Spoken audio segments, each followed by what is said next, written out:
Mesdames et messieurs, bonsoir, bienvenue. Après sa journée de déclaration de politique générale avec les députés hier à l'Assemblée nationale, le Premier ministre était aujourd'hui avec la presse qu'elle avait invitée pour un déjeuner. L'occasion, c'était bien sûr pour célébrer la journée internationale de la presse, mais actualité oblige. La rencontre avait également, avec les médias, s'est intéressée à des questions relatives à la DPG, un reportage de Youssouf Diakité.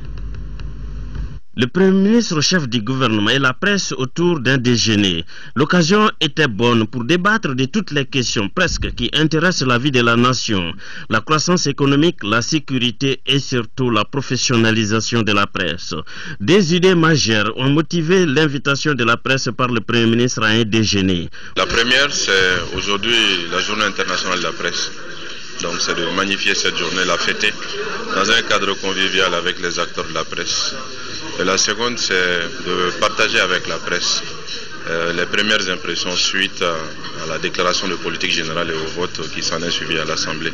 Mais nous avons aussi profité de cette occasion pour assurer les acteurs de la presse de notre disponibilité à les aider, à les accompagner, à faire en sorte que nous ayons dans notre presse, dans notre pays, une presse indépendante, forte, qui fait son métier en dehors de toute pression. Les journalistes ont saisi l'occasion pour poser des questions précises liées à l'augmentation de l'aide à la presse et la stabilisation du pays. Nous allons mettre la presse dans les conditions. C'est que c'est la priorité absolue dans notre pays.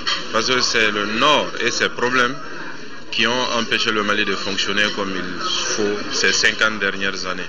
Et que la crise que nous avons vécue en 2012 trouve ses racines dans le Nord. Donc rien que par ce fait-là, nous ne pouvons pas ne pas accorder une attention particulière. La presse, dans sa diversité, a bien apprécié ce partenariat recherché par la primature. Le Premier ministre a eu l'amabilité de nous inviter et il a eu aussi l'amabilité de répondre à nos questions et de nous aider à résoudre certains des problèmes que nous lui avons posés déjà. Il y a au moins 5 à 6 problèmes que nous avons posés qui, de manière concrète, nous a dit « je vais faire mon possible pour que ce soit déjà des problèmes oubliés par la presse. » Il a une idée claire de ce qu'il veut faire.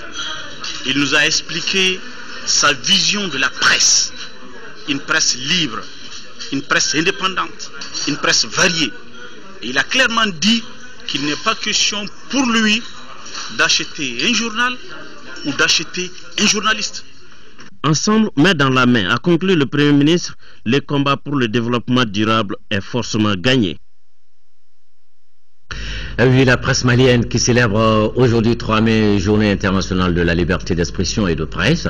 Au programme, plusieurs manifestations, débats, conférences et autres échanges sur la situation des médias dans notre pays. Et c'est le chef du département de tutelle, le ministre de l'économie numérique, de l'information et de la communication qui a présidé l'événement. Un reportage de Aluseni Touré.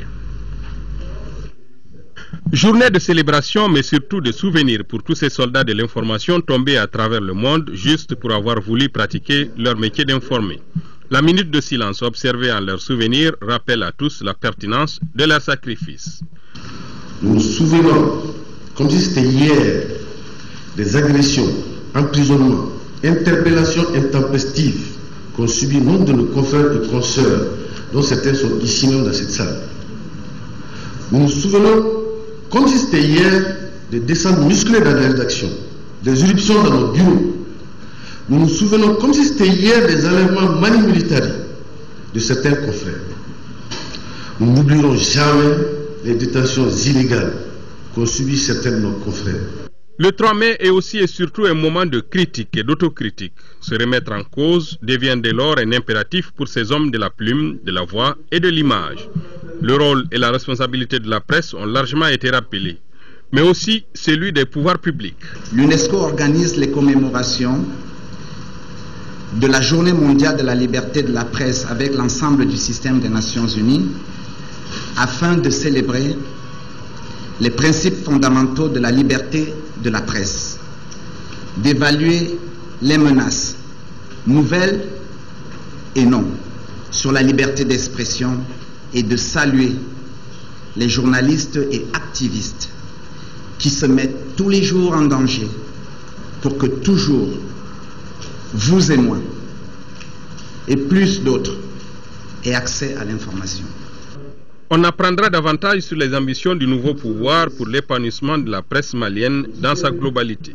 Parmi les missions qui m'ont été assignées par le chef de l'État et le Premier ministre, j'œuvrerai à la mise en place de la haute autorité de la communication, la HAC, dont certains d'entre vous seront membres. Indépendante, cette nouvelle autorité aura pour objectif de mieux réguler notre secteur, de garantir le droit des journalistes, mais aussi, chose nouvelle, de sanctionner tout manquement à la déontologie. Elle sera ainsi dotée de moyens conséquents.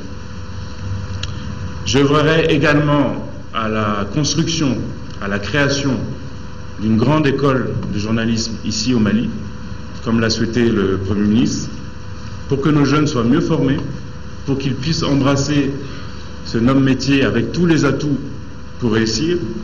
La Journée internationale de la liberté de la presse et d'expression a enregistré la présence de plusieurs anciens de la presse malienne. Les doyens, comme on les appelle, n'ont pas manqué de prodiguer des conseils bien utiles pour la nouvelle génération. Journée de la liberté de la presse, occasion de marquer une pause pour passer en revue ce qui a été fait, ce qui reste à faire, comment se porte la profession de journaliste, mais c'est aussi cette opportunité qui permet aux différentes générations de confronter leur expérience, leur réalité. Notre reporter Alucéni Touré a recueilli les sentiments de Diomansi Bomboté. Il est l'homme de conférence du jour. Il livre ici son sentiment sur l'état de la presse et les défis qu'elle doit relever. Je pense que la presse malienne a eu ses heures de gloire et continue à avoir ses heures de gloire. Il y a des raisons d'être fier par rapport à ce que cette presse a accompli, mais il faut aussi qu'elle accepte. Parmi ces heures de gloire, il y a par exemple le rôle qu'elle a eu à jouer lors de journée 91. Elle a payé également un lourd tribut à la suite du coup d'État de 2012, mais ce n'est pas une fin en soi. Il faut qu'elle ait le courage de se regarder dans le miroir, d'accepter les critiques qui sont réelles, qui sont profondes. Ces critiques se rapportent à une certaine incompétence intellectuelle qu'il faut arriver à parfaire, et c'est faisable. Ce n'est même pas nécessaire de passer par une école de journalisme pour cela. Il faut seulement avoir la volonté. Mais cette volonté aussi doit reposer sur une exigence du public. Le public malien n'est pas assez exigeant. S'ils étaient exigeants, rien ne les oblige d'acheter des journaux qui ne valent rien, qui ne font que de la calomnie, qui font qu'insulter. Mais cette presse, je pense qu'il faut l'aider à s'organiser. Dans le contexte actuel de la réconciliation, de la reconstruction du Mali, un certain nombre de mesures ont été envisagées. Ces initiatives, pour être mises en œuvre, nécessitent l'accompagnement de la presse.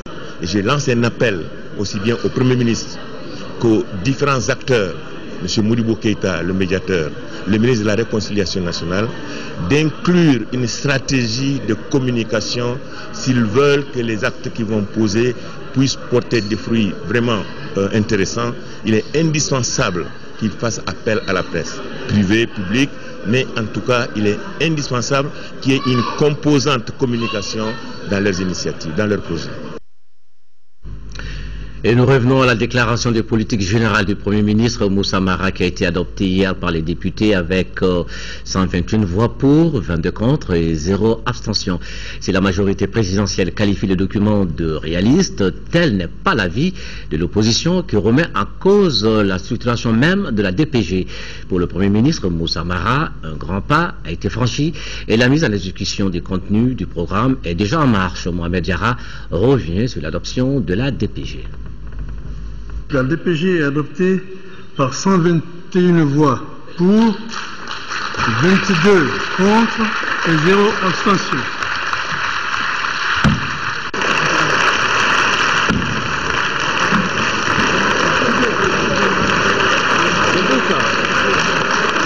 Verdict après 8 heures de débat de fond sur la déclaration de politique générale. C'est donc Moussa Mara heureux qui s'est adressé aux députés après leur quitus. C'est simplement vous témoigner de la gratitude de l'ensemble des membres du gouvernement, au nom desquels je m'exprime ici, et vous dire que nous nous battrons corps et âme pour tenir l'ensemble des engagements qui sont conduits qui sont indiqués dans la déclaration de politique générale sous l'éclairage du président de la République et que nous comptons sur vos critiques, sur votre accompagnement, sur vos conseils, sur votre collaboration. Pour la majorité, le document est plus que réaliste de par sa structuration et son contenu. Est réaliste, le document il est complet et c'est un projet ambitieux qui va tirer notre pays du gouffre. C'est ce qui explique le oui. Le oui s'explique parce que vous avez vu, tous les segments de la société ont été passés en revue. Et il y a un projet ambitieux, les mesures concrètes, un chronogramme détaillé. Donc, le oui s'expliquait. Des arguments balayés du revers de la main par l'opposition qui a préféré ne pas apporter sa confiance au chef du gouvernement. Nous avons voté non pour les raisons suivantes. Vous avez tous constaté dans nos déclarations que la déclaration de politique est un catalogue d'intentions. Et que l'état des lieux de l'État n'a pas été fait. Donc, les propositions ou les projets qui figuraient dans la déclaration de politique avaient donc des problèmes de financement. Nous avons relevé également que l'obligation de faire 3 mois après la transition politique, l'état des finances publiques par le gouvernement depuis septembre n'a pas été fait. Donc, dans ces conditions, il est très difficile, ne connaissant pas la situation financière réelle de l'État, de projeter des activités qui peuvent être financées. Avec l'adoption de ce document, une nouvelle ère s'ouvre dans l'histoire du Mali nouveau. C'est dire que notre mandat de député est un couteau à double tranchant pour accompagner le gouvernement d'une part, mais également encadrer, ou plutôt recadrer ses actions d'autre part. Si nous exerçons mal ce mandat dans un pur style de tolérance ou de complicité, nous aurons failli à notre devoir, situation pouvant conduire à un désastre du système démocratique et à une régression sur le plan socio-économique. Aussi, voudrais-je féliciter à la fois la majorité et l'opposition, même si je sais qu'elle a pratiquement voté oui dans son cœur, et l'opposition pour avoir fait un exercice à la hauteur du Parlement malien et de notre démocratie. J'ose espérer que cette dynamique va s'inscrire dans la durée. Sans langue de bois, le chef du gouvernement a donné des explications claires sur des questions relatives à la lutte contre la corruption, le redressement de l'école malienne, l'économie, les infrastructures routières et bien d'autres sujets. Au sujet de la dette intérieure du Mali, estimée à plus de 195 milliards de francs CFA sur la période 1995-2012, plus de 73 milliards ont été rejetés pour non-conformité. Une façon, selon le chef du gouvernement, de mettre un holà à certaines pratiques malsaines. Autre bonne nouvelle annoncée par le Premier ministre, c'est la reprise des travaux de l'usine de phosphate de Tilemsi. Un exercice républicain qui a enregistré la présence de plusieurs personnalités, dont l'ancien président de la République par intérim, le professeur Diankouna Traoré, qui a été salué pour le rôle qu'il a joué pendant la transition. Vérité et contre-vérité, c'est cela aussi une des règles du jeu. Une journée marathon à l'issue de laquelle le chef de gouvernement peut se targuer d'avoir réussi son premier test grandeur nature. Il s'agit à présent de la mise en œuvre des différents axes de cette DPG. Merci Mohamed Diarra. Alors, désormais, plus rien ne s'oppose à la mise en œuvre du programme d'action gouvernementale. Au sortir de l'adoption de la déclaration de politique générale, le chef du gouvernement s'est réjoui de s'être soumis à une obligation constitutionnelle. Moussa Mara et son équipe entendent s'investir pour le mieux-être des Maliens. Il a dit au micro de notre reporter Mamari Kone. Aujourd'hui, nous venons de franchir une étape majeure, mais il y a beaucoup d'autres étapes qui viennent. Il fallait qu'on donne droit aux règles constitutionnelles et qu'on se soumette aux exigences de notre loi fondamentale. Cela fut fait, les débats ont été intéressants, ont été francs. L'opposition a joué son rôle, à son honneur, et la majorité aussi. Et nous entendons justement poursuivre de très bonnes relations avec le Parlement dans cette direction-là. Faire en sorte qu'il joue son rôle de contrôle de l'action gouvernementale et de législation et que nous, on puisse continuer nos activités en rendant compte régulièrement au Parlement et en travaillant pour le bonheur des Maliens. C'est une impulsion importante qui vient de nous être donnée et nous allons l'utiliser au mieux des intérêts des Maliens, Inch'Allah. Comment comptez-vous mettre en œuvre cette DPG? Mettre en œuvre la DPG, il faut d'abord savoir que le programme d'action gouvernementale est l'ossature de la déclaration de politique générale. Il est déjà en œuvre. Ce que nous allons faire, comme on l'a dit, c'est de configurer ce programme pour que les résultats soient mieux perceptibles et plus évaluables. Donc les éléments de la DPG qui doivent aussi être pris en compte dans le programme, on le fera comme on a commencé et nous procéderons, comme on l'a dit, à des évaluations régulières de l'ensemble du gouvernement, de tous les ministres, pour que l'action de chacun puisse être évaluée à l'aune de ses performances. Comme je l'ai dit, on ne peut pas demander aux agents d'être performants si nous, on ne s'astreint pas à l'obligation de performance. Donc c'est quelque chose qui est entamé et nous allons nous battre pour qu'il se traduise par le bien-être quotidien, régulier, durable de l'ensemble de nos compatriotes sur l'ensemble du territoire national. Et nous passons maintenant à d'autres sujets de l'actualité, la fidélisation des sages-femmes dans les zones rurales. Un défi pour l'atteinte des objectifs du millénaire pour le développement. C'est le thème de la 17e journée internationale des sages-femmes célébrée aujourd'hui. Un thème sur lequel la réflexion sera portée pendant 2 jours pour une meilleure répartition des services de sages-femmes sur le territoire national. Un reportage de Mamoru Sidibé. La 17e journée internationale de la sage-femme au Mali qui a ouvert ses travaux s'est vue une auto-évaluation.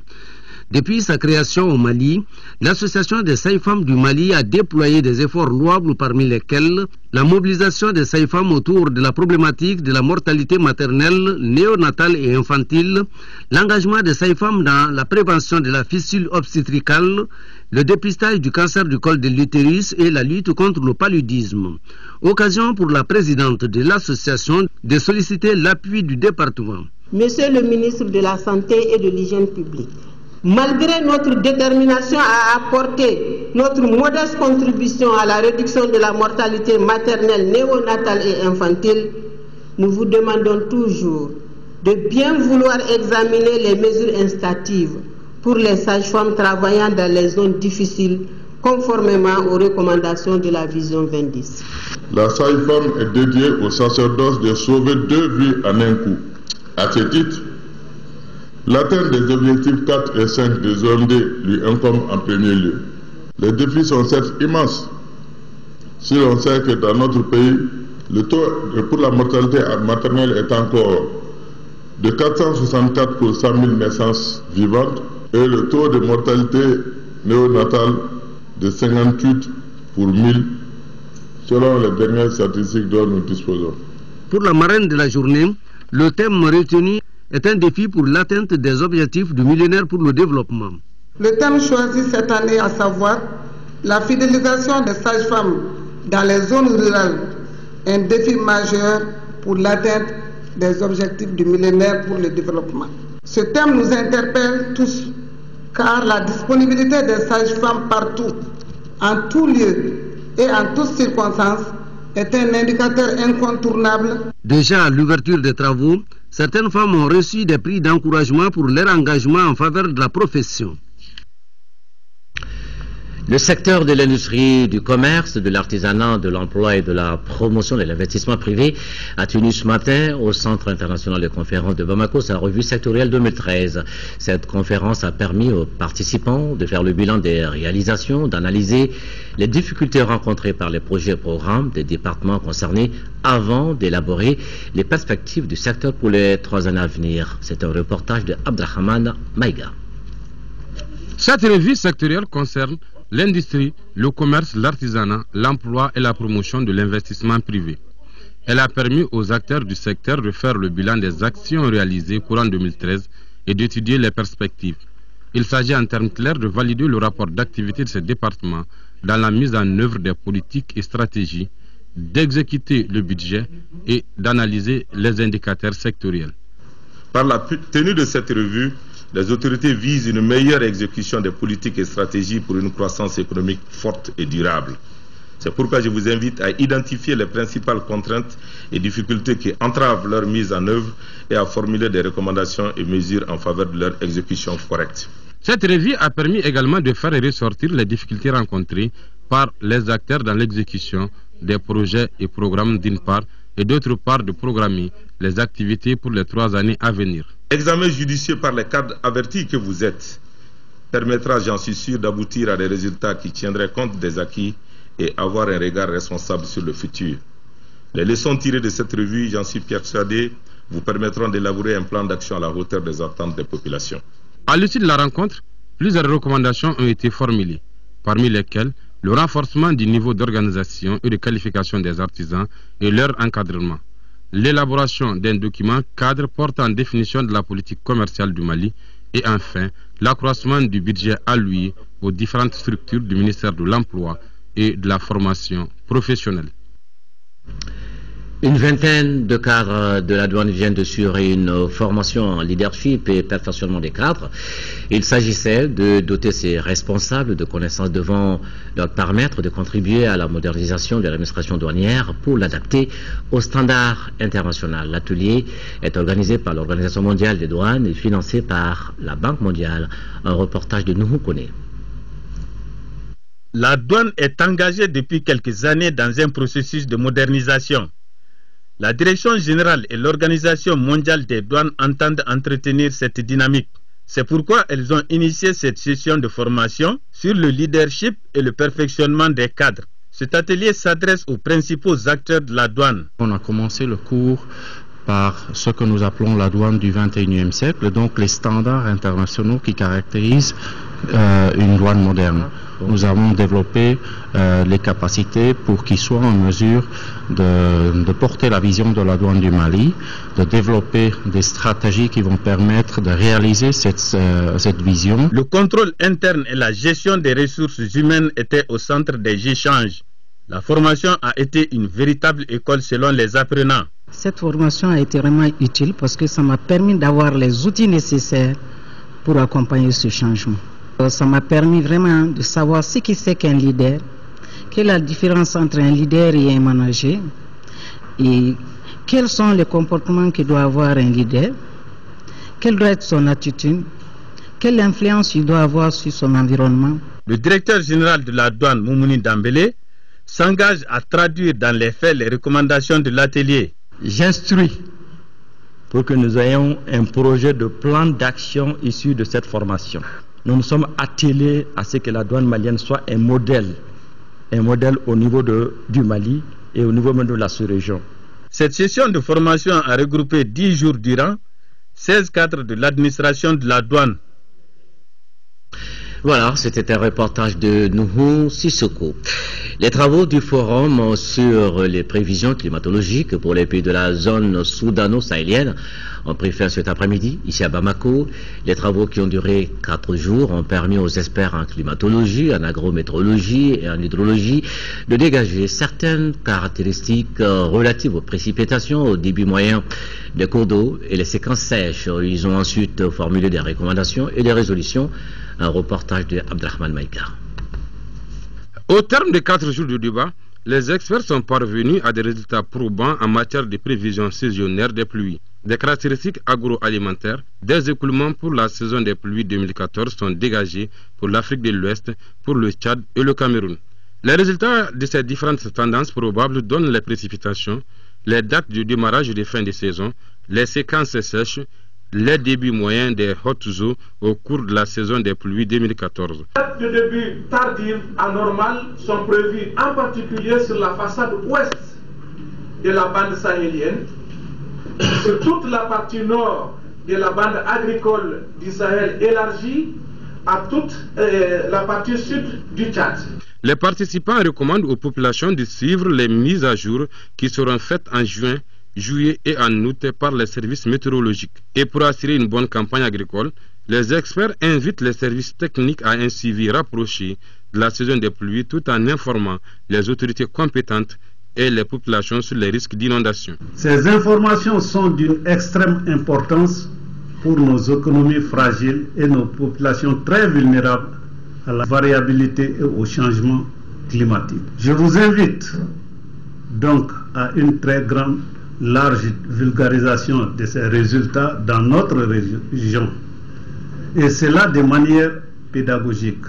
Il est à rappeler que ce forum qui s'achève a regroupé plus d'une centaine de participants composés de climatologues, des agrométéorologistes et des hydrologues venus de l'Afrique de l'Est, du Tchad et du Cameroun.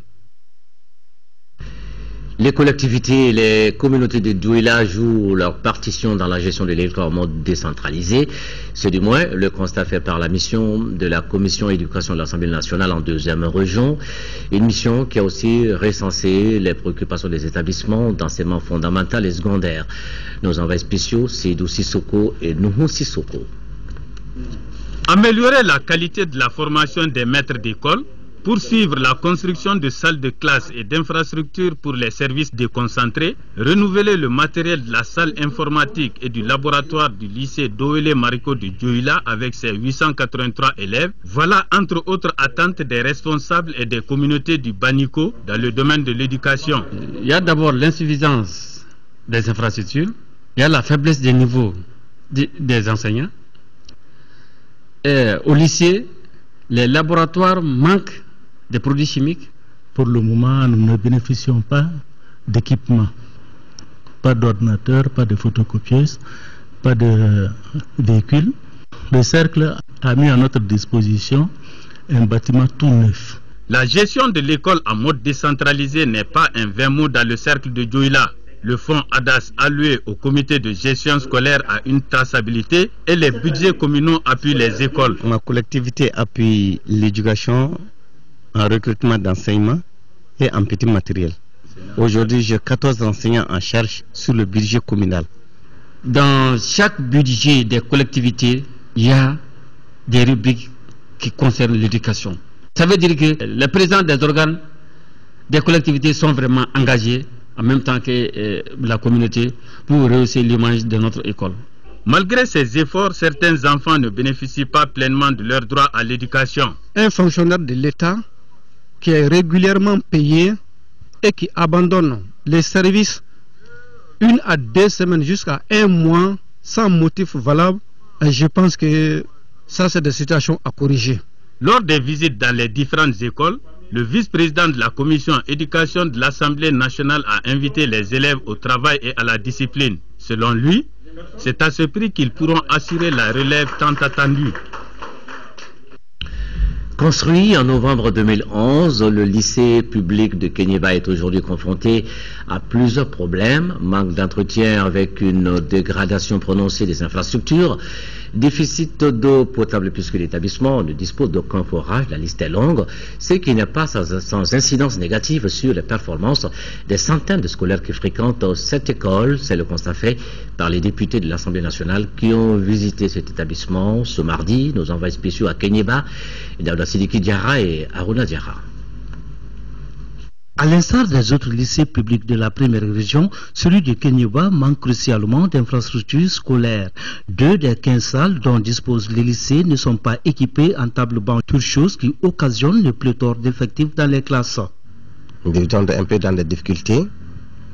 D'abord, il y a le problème des centres qui à présent n'est pas très clair, où on nous demande de faire une réduction des centres, de 5 centres à peu près, à supprimer. Nous étions en train de nous battre. Nous avons écrit à qui des droits. On vient de nous informer qu'il y a un professeur de mathématiques qui abandonne des élèves de 9e. Pour aller où? Pour aller peut-être dans la mine, on ne sait pas exactement. Nous allons écrire à qui des droits. Selon le censeur, depuis sa création en 2001 jusqu'à nos jours, ce lycée n'a jamais été entretenu ni clôturé, exposant ainsi les élèves et les enseignants à toutes sortes d'insécurité. Aussi, les professeurs n'ont pas de véhicule de fonction. À ceci, il faut ajouter l'absence de logement pour les enseignants. Les parlementaires ont rencontré la direction de l'école avant de se prêter aux questions des enseignants. Ceux-ci ont égrené un chapelet de revendications, notamment les retards dans les avancements, d'autres sont dans leur 5e année. Les plans de carrière pour les enseignants des collectivités, le manque de salles de réunion des professeurs. Après 3 à 8 ans de service, certains professeurs n'ont pas changé de statut. Ils restent toujours stagiaires. Suite de la tournée du chef d'état-major général des armées dans le nord du Mali, le général Mahaman Touré, accompagné d'une forte délégation, a au cours de ce périple qui l'a conduit jusqu'à la frontière algérienne, rencontré les troupes, les populations, mais aussi l'ensemble des partenaires de œuvrant pour la sécurité et la stabilité dans cette partie du pays. Il se dit très satisfait du séjour dans la Drave des Iforas. Nous l'écoutons au micro de Tiemoko Sagara. Il faut toujours avoir à l'esprit la mission origine des forces armées de sécurité. Nous devons créer les conditions pour que les populations puissent vaquer à leurs occupations. Nous avons donc une mission de préserver l'intégrité du territoire national, mais aussi avec les forces de sécurité, nous assurer que les populations sont en sécurité. Ces derniers temps, vous avez constaté vous-même un déficit en matière de sécurité, une insécurité croissante. Il est donc nécessaire pour, disons, le chef d'état-major général des armées et ses services techniques de se rendre sur place et d'aller voir de visu. On peut toujours vous envoyer des rapports, mais lorsque vous allez au contact des populations, vous voyez la réalité des choses. Donc le premier but d'abord, c'était d'abord de voir les conditions de vie et de travail des militaires pour pouvoir assumer les missions que l'autorité politique donc, nous a, disons, assignées, mais aussi rencontrer les populations. Parce que je pense que ça c'est clé dans le dispositif. Donc cette mission m'a permis de voir qu'il y avait des attentes, mais il y avait aussi l'engagement des militaires à pouvoir accompagner, à faire ce travail-là. Lorsque nous avons discuté avec eux, ils ont dit qu'ils accompliront toutes les missions que nous leur avons assignées. Donc ça c'est un engagement qui est très fort pour nous, parce que moralement, physiquement, matériellement, financièrement, toutes les dispositions ont été prises. La balle est dans notre camp aussi, d'une part. Donc il fallait que nous puissions revisiter ce dispositif, essayer de corriger les insuffisances pour que les citoyens, la confiance revienne entre les citoyens et nous-mêmes. J'ai rendu visite au contingent de l'aménagement, les gens de Serval qui sont dans notre dispositif, pour qu'ensemble, que nous nous concertions régulièrement, que nos états-majors puissent travailler ensemble. Je suis très satisfait d'avoir fait cette visite. 41 millions de francs CFA, c'est la valeur des kits informatiques que l'agence luxembourgeoise de coopération au développement vient de mettre à la disposition des services étatiques et des collectivités en 6e région. Après avoir participé à la réhabilitation de certaines structures administratives, Lux Développement veut ainsi contribuer aux efforts entrepris par l'État malien dans la fonctionnalité des services sociaux de base et améliorer du coup leurs conditions de vie. C'est un reportage de Yaya Tandina. C'est pour assurer la fonctionnalité des services sociaux de base en 6e région que des kits informatiques ont été distribués. Le deuxième du genre de l'agence luxembourgeoise Lux Développement est composé de 25 ordinateurs, 4 photocopieuses et 26 imprimantes pour un coût total de 41 millions de francs CFA. Ce don de Lux Développement va contribuer à améliorer les conditions de travail des représentants de l'État ainsi que les collectivités. Un grand merci à l'État malien et son partenaire. Et j'ose espérer donner l'assurance aux partenaires, à l'État malien, au nom de l'ensemble de ses bénéficiaires, que bon usage sera fait de ces différents matériels. Je sais que nous verrons l'impact en cette période de retour de la restauration et du démarrage de nos activités. Vous savez très bien que nous sommes dans une situation de léthargie où la communication passe difficilement, où la remontée des documents périodiques se fait difficilement. Il est bon qu'on s'organise pour faire en sorte que cet équipement puisse nous servir et apporter un plus à notre façon de faire. La cérémonie de remise a mobilisé les sous-préfets et maires des cercles de Niefenke, Gundam, Diré, Gourmararous et Tombouctou. Groupe Action pour l'enfance au Sahel offre une ambulance médicalisée à la direction de la protection civile, un don d'une valeur de 5 millions de francs CFA et qui va certainement aider ces hommes et femmes dans leur mission de secours aux populations. Inaba est allé voir. En remettant cette ambulance, il s'agissait pour l'ONG Groupe Action pour l'enfance au Sahel d'apporter son soutien à la protection civile dans sa mission de secours aux populations en détresse. Ce geste est le deuxième du genre. Il intervient après une première remise de voitures dotées d'instincteurs. Nous avons un grand souci pour réellement la protection de la population. C'est dans ce cadre que nous avons passé. Quand on sait aujourd'hui qu'au Mali et à Bamako, il y a beaucoup d'anciens et il y a beaucoup d'accidents en conséquence. Le directeur de la protection civile a remercié le donateur pour ce don précieux. Il a rassuré l'ONG que ce don sera utilisé à bon escient. Je suis satisfait vraiment de cette donation. En 2011 également, l'ONG nous a offert un véhicule incendie que nous avons affecté à la direction régionale de Mopti. Vraiment, je suis très satisfait, je suis très content. Créé en 2003, le groupe Action pour l'enfance au Sahel œuvre pour le développement communautaire au Mali, avec un accent sur les enfants et les femmes, à travers l'alphabétisation, la protection des droits de l'enfant. Un peu de détente maintenant en musique. Le temps était plus clément cette nuit sur l'esplanade du CICB après La pluie bienfaisante qui avait arrosé la capitale hier en début de soirée. Et c'est dans cette atmosphère que Habib Kouyaté signait son retour sur la scène musicale avec un nouvel opus baptisé So. Et cela après 7 ans d'absence. So en langue bamanan chez soi comporte 11 titres enregistrés ici à Bamako. Une très belle soirée qui a enregistré la présence de l'épouse du président de la République, Keïta Aminata Maïga. Voici quelques séquences choisies par Modibo Soirée. Après 30 ans de carrière marquée par 6 albums solo, Habib Kouyaté est devenu aujourd'hui un ambassadeur incontournable de la musique malienne à travers le monde. So ou Chez Soi est un album goupillé et enregistré au pays. Distille un message doux, celui du plaisir d'être chez soi, le bonheur d'être au Mali en toute simplicité. Pendant la période de la crise que j'ai fait cet album, donc les enregistrements, les recherches, je les faisais dans mon champ, et puis à la maison, et puis tout est resté en studio, le studio chez moi. C'est un petit studio, hein. Et puis on a fait, et tous les musiciens sont venus de Bamako, et puis chacun enregistre et chacun rentre chez soi. Dans ce nouvel opus, Habib nous transporte dans son univers musical. L'artiste a cet art, ou encore ses dons de mélodie, qui fait de lui l'un des meilleurs dans ses registres, en tout cas du continent africain.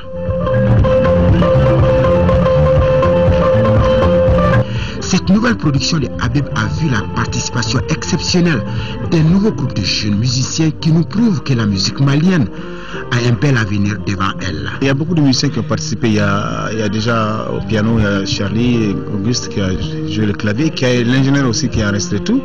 Et il y a mon fils qui a enregistré 2 morceaux qui s'appellent Cheikh Tidiane Kouyaté, c'était. Et puis j'ai invité sur certains morceaux d'autres artistes. J'ai invité sur Terere, Toumani Diabaté est venu jouer à la maison, vraiment très gentiment. Et Maseko aussi sont tous venus quand j'ai fait l'hommage aux grands virtuoses de Boni et de Kouya. Dans cet album, Habib nous chante la paix, l'unité et la réconciliation nationale, mais aussi l'amour et la cohésion sociale. En somme, So se veut donc un album fédérateur. Des guest stars comme Soumaïla Kanouté, Bouyo Kouyaté, neveu de la vedette du jour, et surtout Master Soumi était aux côtés de Habib pour ce concert dédicace à travers des prestations qui ont émerveillé l'assistance. J'ai passé une très belle soirée. Tout simplement, c'est merveilleux et j'invite tout le monde à acheter ce nouvel album 2014 intitulé So, parce que d'abord il parle du pays, mais je pense que tous les âges s'y retrouveront, les vieux, les jeunes, les enfants. Habib est un artiste formidable parce que je le connais depuis longtemps, simple, humble, qui crée beaucoup à partir de ce qu'on a chez nous. Donc je lui dis félicitations, bon vent, et j'invite tout le monde à acheter cet album. Avec un pied solidement ancré dans le passé et l'autre résolument dans la mouvance de l'évolution du monde actuel, nous pouvons dire que Habib Kouyaté est l'artiste d'une génération qui a été témoin de la chute des barrières culturelles. Et cette nouvelle production du prix RFI Découverte 93 en est une parfaite illustration.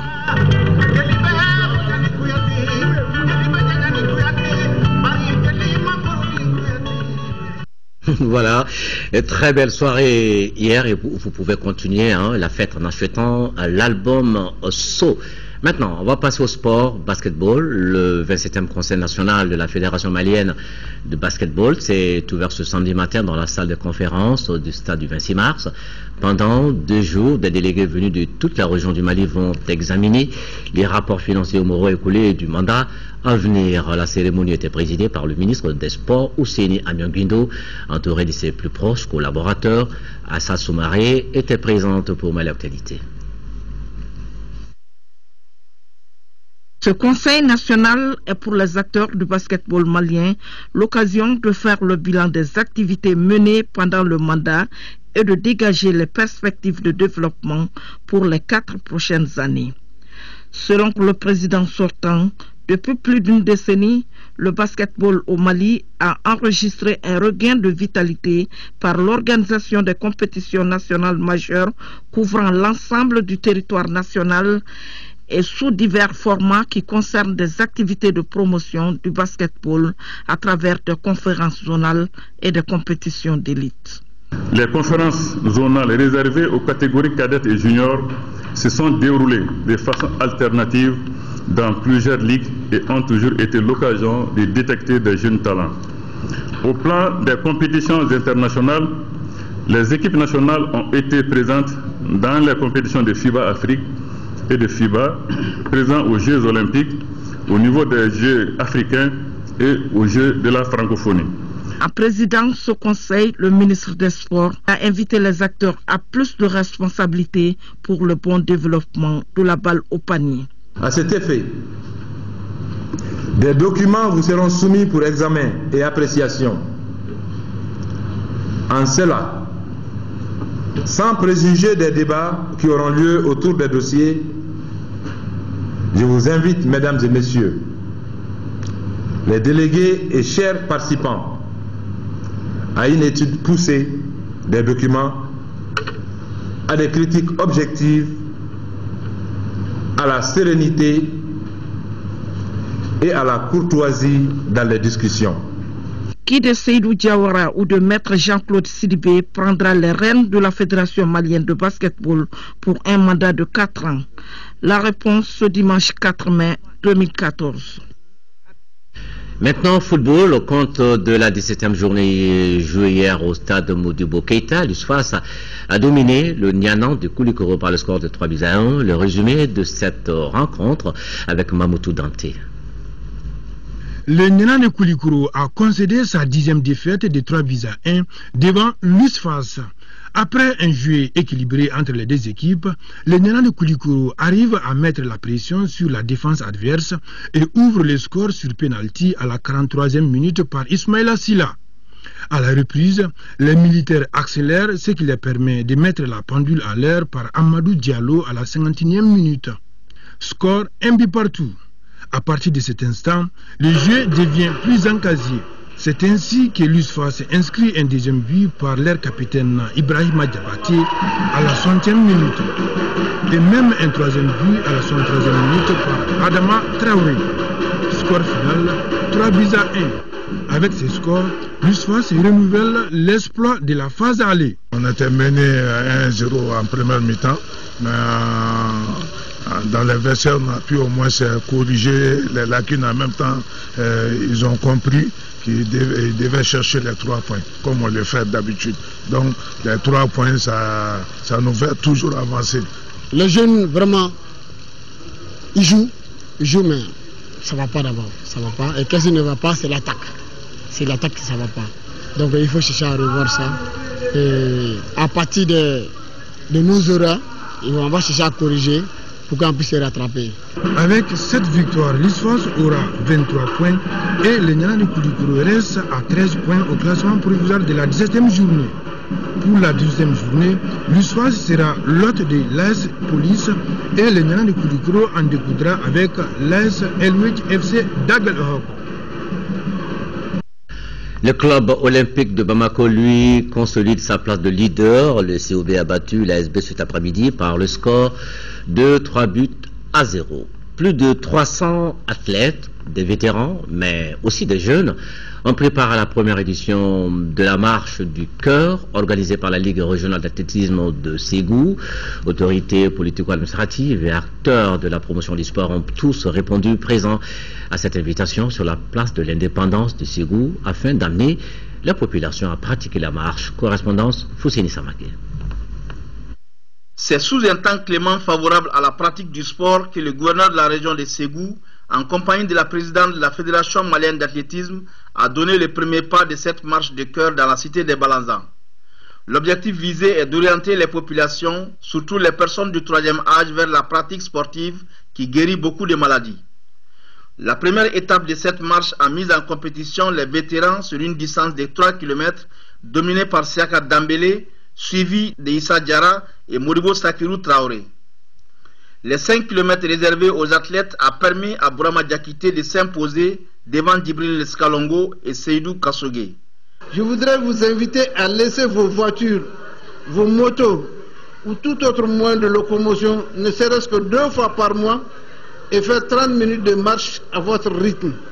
Car les bienfaits sur la santé ne sont plus à démontrer, aussi bien pour la prévention que pour la guérison de beaucoup de maladies. C'est la première fois que nous assistons à une marche de cœur.